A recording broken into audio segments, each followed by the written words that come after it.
Assalamualaikum warahmatullahi wabarakatuh. Apa khabar semua murid-murid kelas 1 dan 5?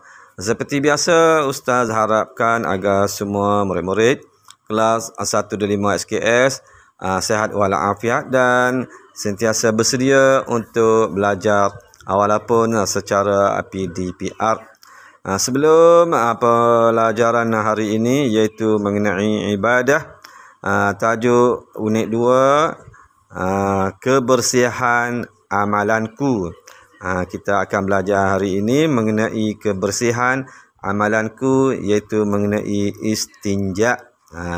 Cuba sebut istinja. Okey, bagus.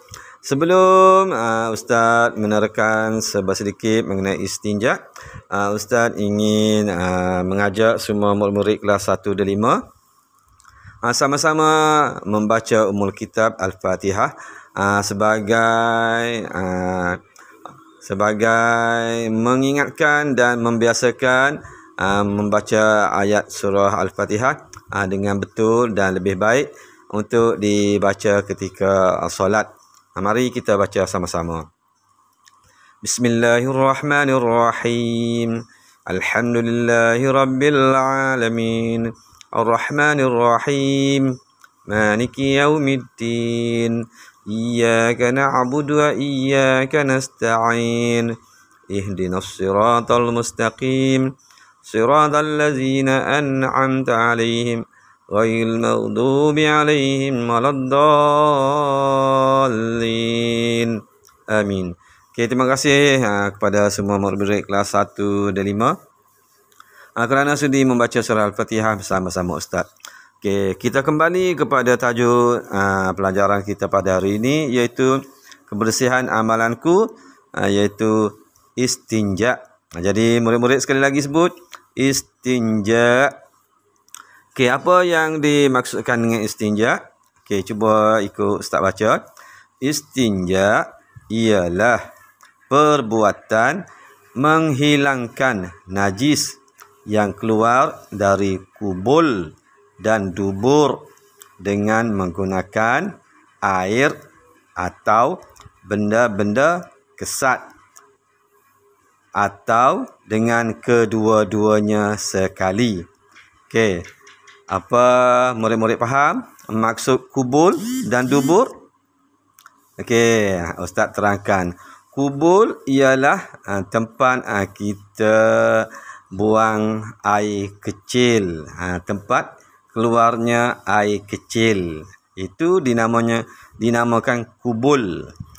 Manakala dubur iaitu tempat keluarnya najis air besar, iaitu air kencing.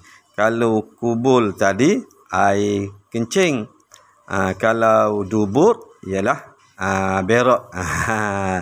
Jadi Ustaz harap sudah faham perkataan kubul dan dubur. Jadi selepas kita kencing dan berak, hendaklah kita membersihkan.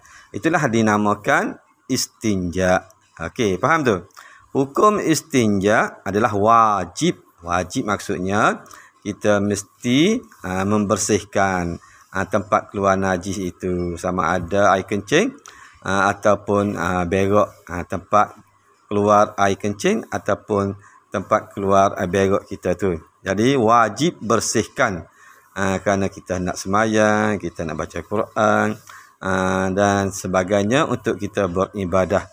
Jadi perlu bersihkan. Jadi hari ini murid-murid akan memahami bagaimana cara membersihkan kubul dan dubur. Okey, kita teruskan lagi. Untuk membersihkan kubul atau dubur ada dua benda, iaitu yang pertama kita menggunakan air mutlak seperti yang kita belajar sebelum ini. Jadi air mutlak ialah air yang bersih dan boleh membersihkan, ataupun air yang suci boleh menyucikan. Jadi kita boleh gunakan air mutlak untuk membasuh kubul dan dubur. Itu cara yang pertama. Dan menggunakan yang kedua iaitu benda-benda kesat.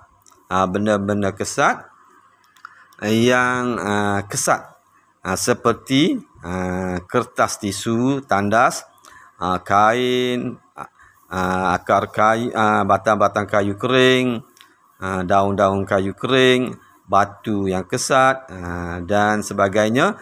Asalkan benda itu kesat dan bersih, kita boleh gunakan untuk beristinja ataupun membersihkan kubul atau dubur kita selepas kita kencing dan juga selepas kita berak.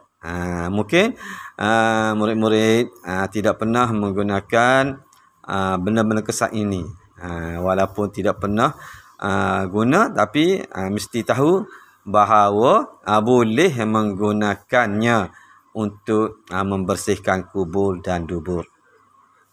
Sekiranya kita hendak menggunakan kedua-dua alat itu pun boleh.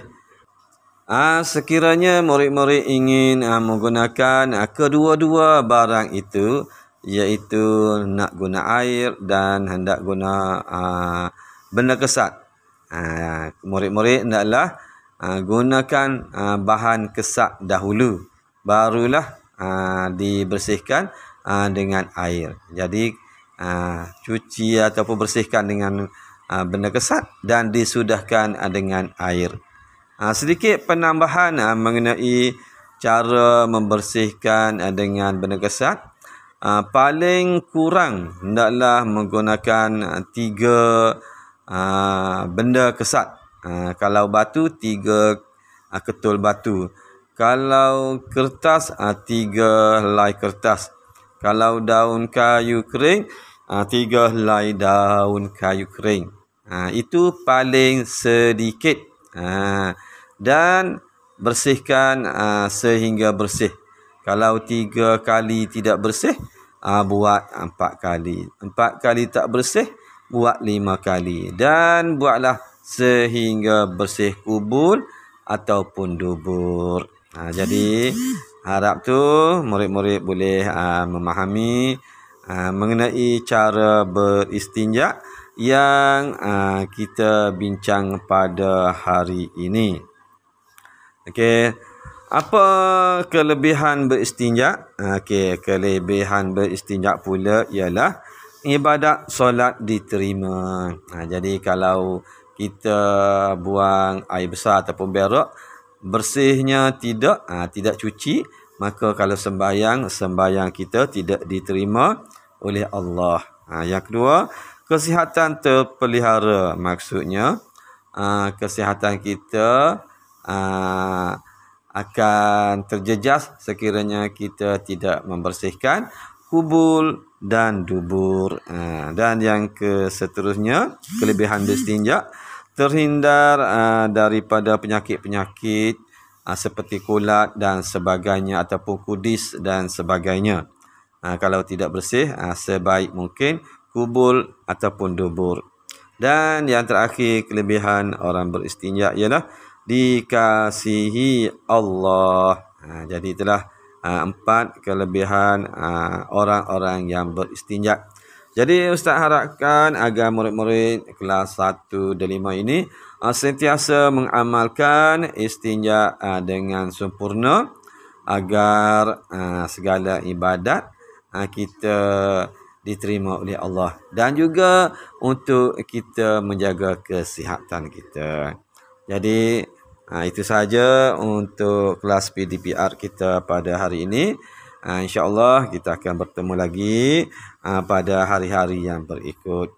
Diharap semua murid sentiasa belajar walaupun secara PDPR. Setakat itu saja. Wassalamualaikum warahmatullahi wabarakatuh.